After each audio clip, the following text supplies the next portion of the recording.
बैलहोंगल तालुक्यातील इनामदार साखर कारखान्यात घडलेल्या भीषण दुर्घटनेत गुरुवारी आणखी एका कामगाराचा उपचारादरम्यान मृत्यू झाला. त्यामुळे या कारखाना दुर्घटनेतील मृतांची संख्या आता 6 वर पोहोचली आहे. मृत कामगाराची ओळख मंजुनाथ काजगार वय 28 अशी झाली आहे. काल कारखान्यात झालेल्या स्फोटामध्ये मंजुनाथ गंभीर जखमी झाले होते. रुग्णालयात उपचार सुरू असताना आज त्यांनी अखेरचा श्वास घेतला. मंजुनाथ हे बैलहोंगल तालुक्यातील अरवळी गावचे रहिवासी होते. त्यांच्या अकाली निधनामुळे कुटुंबावर दुःखाचा डोंगर कोसळला असून परिसरात शोककळा पसरली आहे. 3 ಗಂಟೆ ಸುಮಾರು ಗೊತ್ತಾತ್ರಿ ಸರ್. ಅದು ನಮ್ಮೂರವ್ರು ಬೇರೆದವ್ರು ಫೋನ್ ಹಚ್ಚಿರಿ ನಮಗೆ. ನಾವು ಹೊಲ್ದಾಗ ಹೊರಗೆ ಹೋಗಿದ್ದು ರೀ. ಅವರು ಫೋನ್ ಹಚ್ಚ ಅಂತ ನಿಮ್ಮ ಮಗ ಹಿಂಗಾಗೈತೆ ಅಂತಾನೆ ರೀ. ನಾವು ಆಮೇಲೆ ಬಸ್ಸಿಗೆ ಬಂದು ರೀ. ಬಸ್ಸಿಗೆ ಬಂದು ಆಮೇಲೆ ಬೆಳಗಾವಿಗೆ ಹೋದಾರಲ್ಲ ಅಂತೀರಿ. ನಾವು ಇಲ್ಲಿ ಬೆಳಗಾವಿಗೆ ಬಂದು ರೀ. ಯಾವ ರೀ? ನಮ್ಮದು ಬೈಲಹೊಂಗಲ ತಾಲೂಕು ಅರವಳ್ಳಿ ರೀ. ಈಗ ಏನು ಹೇಳ್ತೀರಿ? ಕಾರ್ಖಾನೆಯವ್ರು ಏನಾದ್ರು ಬಂದಿದ್ರು?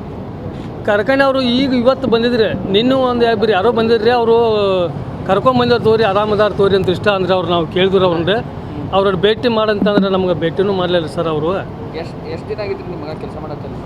1 ವರ್ಷ 1.5 ವರ್ಷ ಆಗಿತ್ತು ರೀ ಸರ್. ಅವ್ರು ಇಲ್ಲಿ ಅಲ್ಲಿ ಟಾಟಾ ಮೋಟರ್ಸ್ಗೆ 2 ವರ್ಷ ಆದ್ರೆ ಅಲ್ಲಿಂದ ಬಂದು ಇಲ್ಲಿ ಫ್ಯಾಕ್ಟ್ರಿ ಚಾಲೋ ಅದಂತ್ರ ಹೋಗತ್ತಿದ್ರು. ಫ್ಯಾಕ್ಟ್ರಿ ಚಾಲೋ ಅದಂತ್ರ ಹೋಗತ್ತಿದ್ರು ಸರ್. ಅವು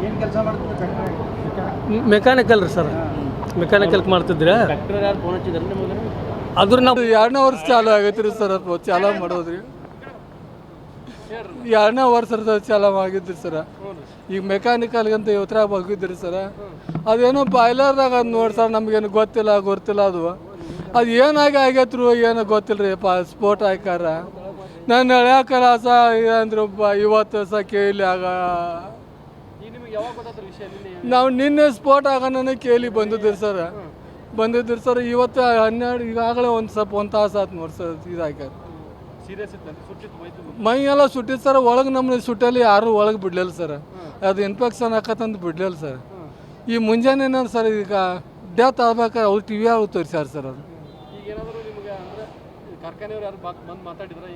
ಏನು ಸರ್ ಯಾರು ಕಾರ್ಖಾನೆದವ್ರು ಇಲ್ಲ ಏನಿಲ್ಲ. ಇನ್ನೇನು ಭೇಟಿ ಆಗಿಲ್ಲ ಸರ್. ಇನ್ನು ಏನು ಮಾಡ್ತಾರ ನೋಡ್ಬೇಕ್ರಿ ಸರ್. ನಾವು ಅವು 8 9 ಸಾವಿರ ರೂಪಾಯಿ ಕೊಡ್ತೀರಿ ಸರ್. ಇವನ ಮೇಲೆ ಸರ್ ಮಣಿತಾನೆ ಎಲ್ಲಾರು ಸರ್. ತಂದೆ ತಾಯಿ ರೀ. ಅಲ್ಲಿಂದ ತಂಗಿ ಹೋಗ್ಬೇಕಾದ್ರಿ. ಇಷ್ಟ ಇರ್ತದೆ. ತಂಗಿ ಮದುವೆ ಮಾಡಿ ಕೊಟ್ಟಾನ ತನ್ನ ಕೈ ಮೇಲೆ ದುಡಿದ್ರಿ. ಈಗ ತಂಗಿ ತನ್ನ ಮನೆ ಕಟ್ಟಿ ಮದುವೆ ಮಾಡ್ಕೋಬೇಕನ್ನೋದು ಒಂದು ಆಸೆ ಐತಿ ರೀ. ಈ ಅಚಾನಕ್ ಈ ದೇವ್ರಿಗೆ ಕರ್ನಾ ಬಂದಿಲ್ಲ ರೀ. ಏನು ಮಾಡಿದ್ರಿ ಸರ್? ಅದು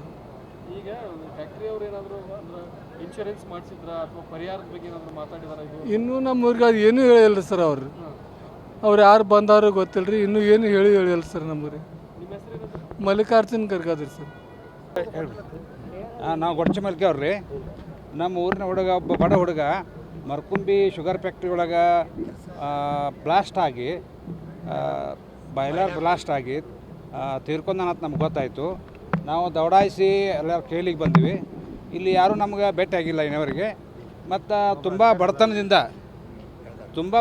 ಅವ್ರ ಮನೆತನ ಪೂರ ನಾಶ ಆಗಿತ್ತು ಮೊದಲು 600. ಈಗ ಅವ್ನು ಯೋಗ್ಯ ಪರಿಹಾರ ಕೊಡಬೇಕು. ಮತ್ತು 2 ಹುಡುಗರು ಇದ್ರೆ ಅವರ ತಂದೆ ಇದ್ದರು ಮೆಂಟಲಿ ಶಾಕ್ ಆಗ್ಯಾನ. ಅದಕ್ಕೆಲ್ಲ ಪರಿಹಾರ ಕೊಡ್ಬೇಕಂತೇಳಿ ತಮ್ಮಲ್ಲಿ ಎಲ್ಲ ನಾವು ಕೇಳ್ಕೊತೀವಿ. ಮಾಲೀಕರು ಯಾರೂ ಮಾತಾಡಿಲ್ಲ ರೀ. ಅದು ಏನು ಯಾರಿಗೇನು ಹೇಳಿಲ್ಲ ಅವರು. ಎಲ್ಲಿ 2 ವರ್ಷದಿಂದ ರೀ. ಫಿಟ್ರ್ ಮೆಕ್ಯಾನಿಕ್ IT ಆಗಿತ್ತು ರೀ. ಮೆಕ್ಯಾನಿಕ್ ಕೆಲಸ ಮಾಡ್ತಿದ್ದ ಅವನು. ಒಕ್ಕಲ್ತನ ಕುಟುಂಬ ರೀ. ಪರಿಸ್ಥಿತಿ ಭಾಳ ನಾಜೂಕೈತ್ರಿ ಅವ್ರದ್ದು. 2 ಹುಡುಗರು ಇದ್ರಿ. ಒಬ್ಬ ತೀರ್ಕೊಂಡಾನ. ಪರಿಸ್ಥಿತಿ ಭಾಳ ನಾಜೂಕೈತ್ರಿ. ಅದಕ್ಕೆ ಯೋಗ್ಯ ಪರಿಹಾರ ಕೊಡ್ಬೇಕಂತೇಳಿ ನಾವು ಇನ್ನೇನು ಇದೆಲ್ಲ ಘಟನೆ ಆಯಿತು. ತೀರ್ಕೊಂಡಿದ್ದಾರೆ. ಇಲ್ಲಿವರೆಗೂ ಬಂದು ಅವ್ರ ತಂದೆ ಒಬ್ಬರ ನಿಮಗೆ ಈಗ ಸತ್ತವಂಗೆ ಬೆಲೆ ಅಂತೂ ಕಟ್ಟಕ್ಕಾಗಂಗಿಲ್ಲ. ಖರೆ ಆ ಕುಟುಂಬಕ್ಕೆ ಏನಾದರೂ ಪರಿಹಾರ ಬೇಕಲ್ಲ. ಅದನ್ನ ಸಹಜವಾಗಿ ಬೇರೆ ಪ್ರಕರಣದಲ್ಲಿ ಬೇಗ ಇಮಿಡಿಯೇಟ್ಲಿ ಹೇಳ್ತಾರೆ. ಇವ್ರು ಇಲ್ಲಿವರೆಗೂ ಹೇಳಿಲ್ಲ. ಇಲ್ಲಿವರೆಗೆ ನಮ್ಗೆ ಯಾರು ಭೇಟಿಯಾಗಿಲ್ಲ ರೀ. ಒಬ್ರು HR ಅಂತೇಳಿ ಒಬ್ರು ಸಾಹೇಬರು ಫ್ಯಾಕ್ಟ್ರಿಯವರು ಬಂದು ನಮ್ಮ ಜೊತೆ ಇದ್ದರು. ಅವ್ರು ಬಿಟ್ರೆ ಮತ್ತೆ ಯಾರು ಭೇಟಿಯಾಗಿಲ್ಲ. ಇಲ್ಲ ಅವರೆಲ್ಲ ಬಂದು ಎಲ್ಲ ನೋಡ್ಕೋತಾರೆ ಹೇಳ್ತಾರಂತಂದ್ರೆ ಅಷ್ಟೇ.